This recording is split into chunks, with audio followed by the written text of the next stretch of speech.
I usually start off every video with the stats on Unyielding Spirit because it's very warping of a tournament environment, and I feel like I've made all the points that I can about it, counterplay to it, etc. So rather than repeat myself again, I'm just going to let you know that it's currently sitting in over half of the Demacia decks, which is diluted a bit because MF Scouts don't run it, but it's approaching something like an 80 to 90% play rate in Bannerman and of course Lux Karma, so please come prepared for Unyielding Spirit.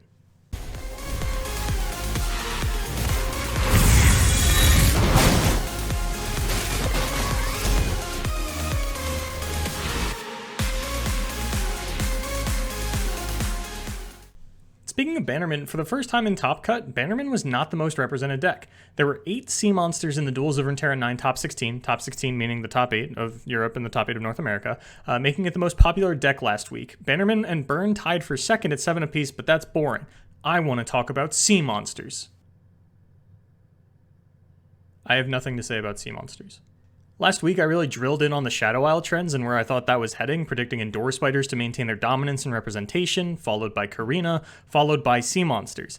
Instead, there were no Karina. And I'm sure the tournament as a whole and potentially even top 32 might have shown a different story, but these are the facts for the top 8 from each region. And honestly, I don't really know why Sea Monsters were suddenly so popular. I can't really think of any phenomenal matchups that they come packing, but they do offer a wide variety of large units instead of just all ending on Endure, which I can get behind. Their early game units feel solid for stalling out, and the deck does play a lot more flexibly than Endure Spiders, which I think may have been the main draw: flexibility. It's part of the reason that we see Karma Lux popping up more often. Realistically, the current Legends of Runeterra scene is pretty low stakes, with usually only a couple $100s up for grabs spread out across the top 8.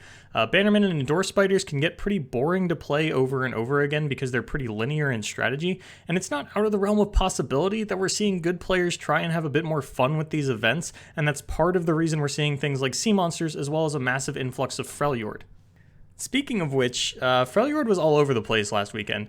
Given the extremely small amount of Endure Spiders in top 16, I was curious to see what was done with Freljord, and it was easily the most diversified region, seeing decks like Frostbite Control, Frostbite Ezreal, Ash Quinn, Vlad Sejuani, Standalone Fiora, and Elusives all coming into the top cut.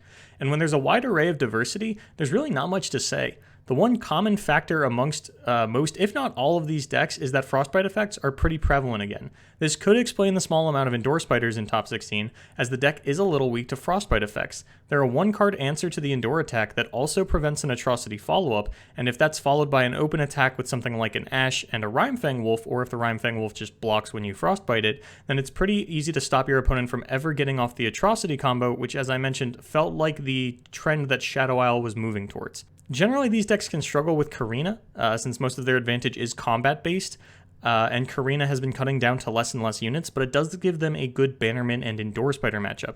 But I do think the Freljord trend is pretty likely to continue into the weekend, as people look for more and more interesting and rewarding decks to play, as well as something that consistently beats Bannerman and Endure Spiders. Also, constantly frostbiting a Fiora that has been Unyielding Spirited is A+ content. And while we saw an overall dip in Ezreal's play, we did see a diversity of Ezreal decks this weekend we're not used to, with Frostbite Ezreal making a comeback as well as a Shadow Isle Ezreal deck. Now, at the end of the day, Ezreal decks are more or less the same. I don't necessarily think this is going to be a trend extending into the weekend. This is something more like, hey, you can try this out in your lineup if you want to play Ezreal, but also want to play Karma Lux, which I think can have a lot of value if your plan is to attack the Unyielding Spirit deck. Splitting your Ionia away from a game plan that naturally goes around the Undying unit is a pretty solid strategy. Last week, I talked a lot about Twisted Fate Swain and how I thought that it was going to be the week that people stopped sleeping on it, and according to the top 8 data, I was wrong, and Sea Monsters was the Bilgewater deck of the week.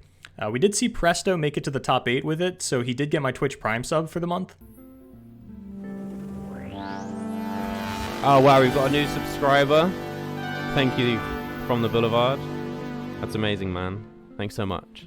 The deck seems to have been a flash in the pan rather than the next big thing like I thought it was, but I do stand by the fact that it's a good deck, and it's pretty unlikely to get touched in any capacity in the upcoming balance change. So I think it's going to lay low again this week, but I'll bring it up again next week after the balance changes, where I'm pretty sure it'll be in a really good spot. Last week, the data indicated that Bern was kind of on the downtick, and then this week it's back up to 7, so don't forget about Bern, everybody. Don't forget about Bern. So you may remember this graphic from last week where I broke down what a standard lineup looked like, and I said from left to right was your most standard to least standard. Well, it turns out I wrote this in Japanese, so we all read it wrong, and you were supposed to go from right to left. As I mentioned earlier, Bannerman, Sea Monsters, and Bern were the most popular decks by a decent margin, but we did have a pretty small sample size with Duels of Runeterra being the only results I was able to get my hands on, so I'd like to say that for the most part this graphic still holds a lot of relevance and is a great starting point for rounding out your lineup and seeing what the standard is if you want to pick on a deck. However, keep in mind that Bannerman specifically is losing its grip on Demasia's play rate, so choosing that as your deck to pick on may not be the most effective strategy. We do see a fair amount of Misfortune Scouts, which does play similarly enough that a lineup picking on Bannerman should be able to extend its range to MF Scouts, but I figured it was worth mentioning. Personally, if I were playing this weekend, I would go with Vi Bannerman and Door Spiders and Twisted Fate Swain, because in this last weekend, I think things are going to get crazy, and I'm not super comfortable bringing Heimerdinger Vi into an environment like that, but I started to think it was weird to talk to you guys about tournament lineups for like 15 minutes and then never tell you what I personally would do, but for sure this weekend I would say go comfort overall, and importantly have fun with it since this is the last weekend of the format.